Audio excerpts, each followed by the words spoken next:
Paolo Banchero should be the first rookie to make the All-Star game since Blake Griffin, and here's why. All right, for real though. Here's why. Let's take a look at his numbers first. About 21.5 points per game, 6.5 rebounds, 4 assists per game.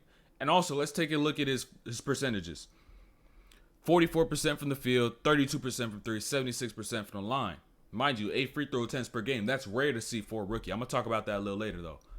But when it comes to trying to make that last reserve spot in the All-Star game, it really boils down to how well you performed for your expectations entering the year, and 2, who you're in competition with to make that last spot. And if there's going to be a 7th player from the East in the front court to make it into the All-Star game, Paolo's competition would be Mr. Kyle Kuzma right here.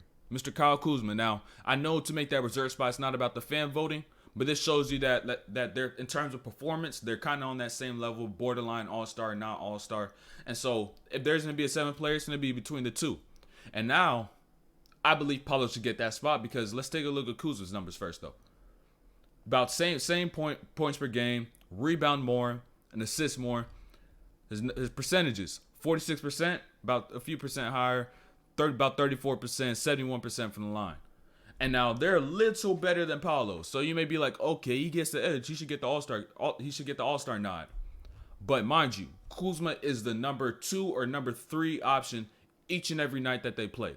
So teams entering the game, their game plan is to stop Bradley Beal, stop Kristaps, then stop Kuzma. Or to stop Brad Beal, then to stop Kuzma. And so, being that number 2 or number three person on that scouting report, you're not going to get as much attention. You're not going to get as much attention as much as you would be if you were the number 1 option, like Paolo is for the Magic. So each and every night, teams game plan for the Magic, they say, let's get the ball out of Paolo's hands and make anybody else around him beat us.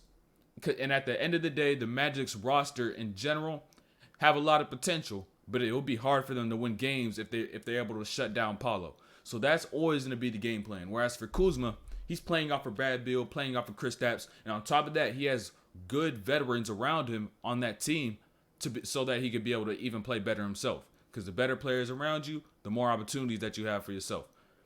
And so let's even take a look at the standings. For going into the season, you'll be like, the Magic are probably the worst team in the NBA. But they're not. 13 in the East, that's still bad, but it's not the worst. They're still ahead of the Hornets, the Pistons, Rockets, Spurs. I think ahead of the Spurs too, but the 13th seed, 13 games back, and the Wizards are only 2 games ahead of them.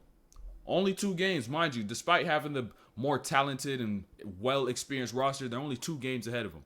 And so with Paolo leading the Magic right here at 13, it's 13. But in terms of his performance and his impact and how well he's been able to perform, even if you want to look at the numbers about the same, but yet Paulo's the number 1, Kuzma's the number 2 or 3. So if there's going to be a 7th player coming out that front court, I believe it should be Paolo. Paolo should get that nod. And I know it's not about the fan voting, but if you go and vote enough, you could get people's attention, get those coaches' attention, those people who are voting, and make them give Paolo Banchero some more consideration for that last spot on the All-Star team. So go vote Paolo Banchero, and we for Orlando will have our first All-Star since Nikola Vucevic, and hopefully many more to come. Maybe Bobo in the future, maybe Franz in the future. We'll see. But let's take it 1 year at a time. So go vote Paolo, help him be able to get his name out there and be able to get some more consideration for this All-Star game, and so that Paolo could get his career started off with a bang. And so today we're going to take a look at Paolo's hidden highlights last night against the Warriors. If you're unfamiliar with this game, what his strengths are, what he needs to work on, all those little things, the hidden highlights, not the regular stuff you see. So make sure that you subscribe, like, turn on notifications. Hidden highlight videos dropping daily. Ain't missing no days, all 2023, 2024, because we ain't taking no breaks and we ain't taking no rest. So make sure you subscribe, notifications turned on, new videos daily, and let's get straight to it. Poole in their last 6 is averaging 29. If you don't know Paolo, that midi is on lock. At his size, he scores from all 3 levels. His 3 hasn't come along as much as his midi, but it's coming there. It's getting there. And at his size, his speed, his athleticism, too big and too versatile. And so as he gets more efficient throughout the years, it's going to be very difficult to guard him because you have the midi, he's going to have the three, he's going to have the drive, and he's going to have the free throws. Like I said before, he's in his rookie season only averaging already averaging 8 free throws a game. 8 free throw attempts a game as a rookie. Now that's rare to see. And you know in today's NBA, the key to scoring more points, getting more free throws. So in time, he's going to be even tougher to guard. But the thing about Paolo's game sometimes is that I feel he settles. Now when it comes to NBA players, it's not really about them, oh, they took a bad shot. It's about if they could take a better shot. Because a lot of these shots they shoot, they know they can make. But could you get a better, higher quality of a look? And so you'll like right here, long two against Iguodala, you have the size advantage. You're 250. Iguodala's probably 230. Is he a good defender? Yes. But at the end of the day, size is something that's very difficult to overcome if you're undersized. He'll fire the jumper, and it is, especially during the stretch without Steph Curry.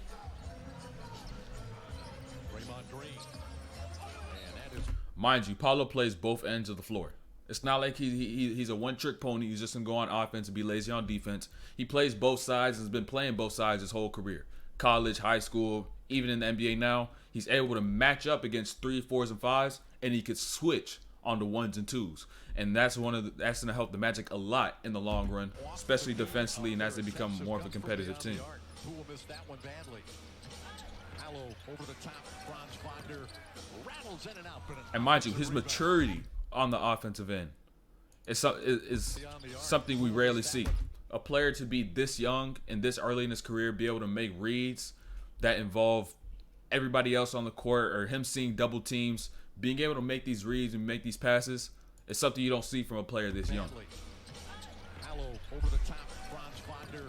Missed by Franz. Franz is also promising. Made a couple of videos on Franz if you want to go check those out too. Well, you just never know. Yep. Zaire Williams, the other night, made 3 threes. He had made 5 all year for Memphis. Like I said, it's about settling.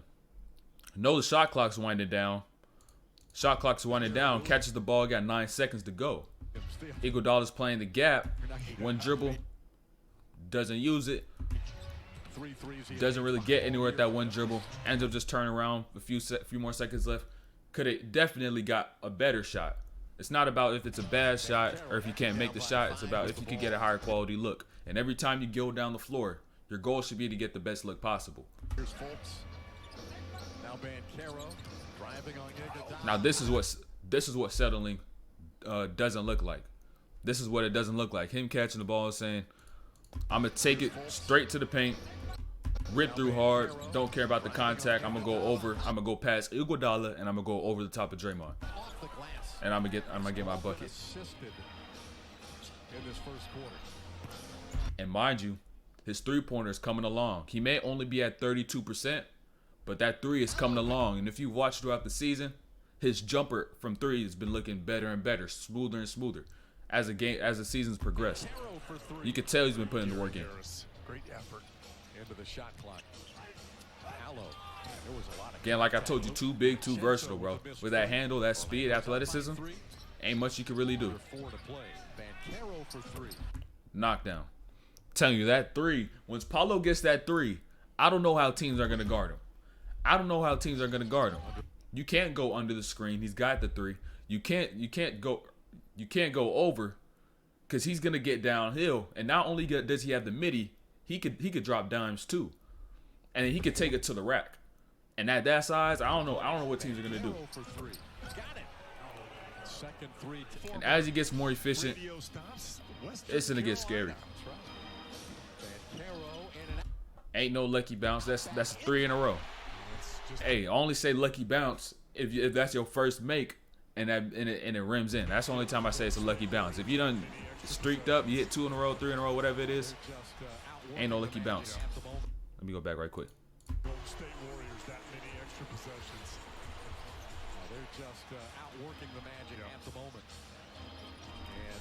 That very much reminded me of a high school point guard right there. Now, I know these plays don't happen often, but it's like you should have even let him happen, man. That's Jordan Poole right there. That's Jordan Poole. I see a lot of, if you play in high school, I know you see this a lot. Where you got that 1 point guard who's scared to take the ball off the court and gets scared with contact. Somebody presses up on him and they get scared, throw the ball away, whatnot. This is kind of how it looks like, and this doesn't happen often in the NBA, of course. But Paolo's probably just under, like, he was just too relaxed in this situation. Probably wasn't really expecting it. Threw it off his back foot. And then Poole goes and smokes it. That strong ass layup. That strong ass layup. Man, I'm gonna make a whole video on Jordan Poole, bro. Jordan Poole could really actually be really nice. Everybody knows it, of course, but there's something he needs to do so he can take it to the next level. Yes. And 13 makes. Banchero in the paint. Ain't necessarily draw that, but he just gets fouls because it's hard to guard. When you're hard to guard, a lot of players don't have a hard time guarding you without fouling. So, knockdown. It's looking smooth, bro. I believe he was 4 for 9 on the night too. Man, what 6'10" player do you 6'10", 250 player do you see take charges? What player do you see take charges? It's not often. It's not often. And in NBA, especially hard to get charges because you got the restricted circle, the 3 seconds, and on top of that, you got a lot of guys who enter the paint as playmakers and could easily be able to jump like outside shoulder, avoid the charge, block a foul, and things like that. And so Paolo, when Draymond gets downhill off these slips, off these rolls, if Draymond sees help come over, he's making the pass. He's never going to try to go through you. He's always going to make that pass and drop off to Looney.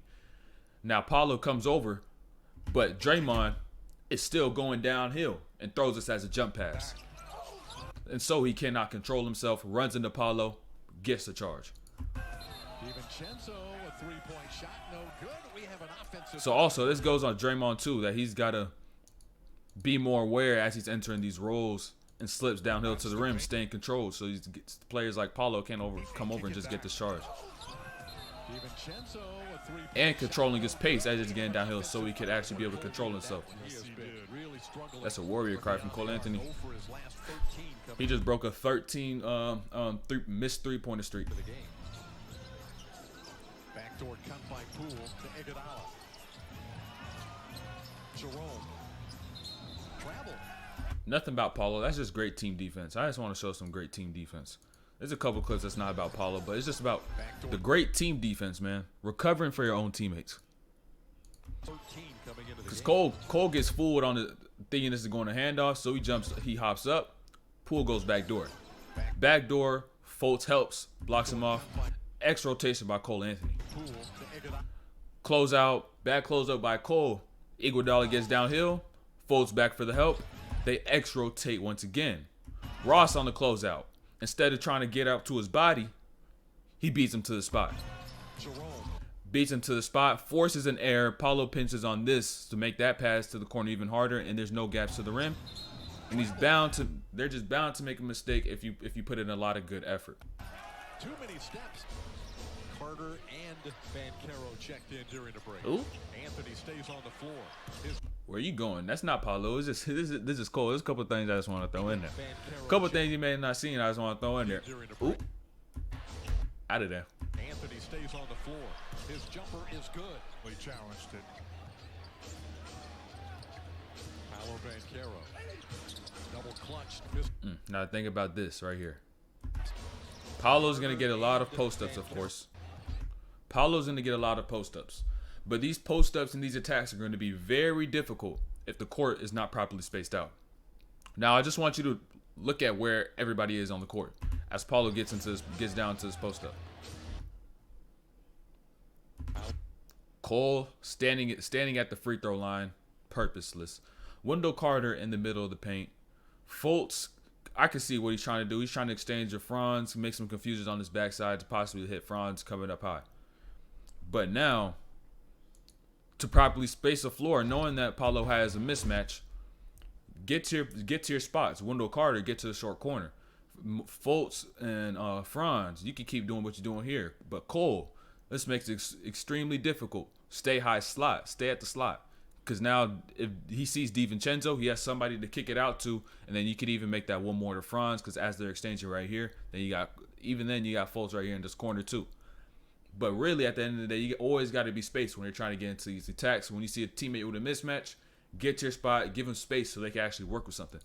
Paolo Banchero, double clutched, missed it short. Hey, but that's the end of this video.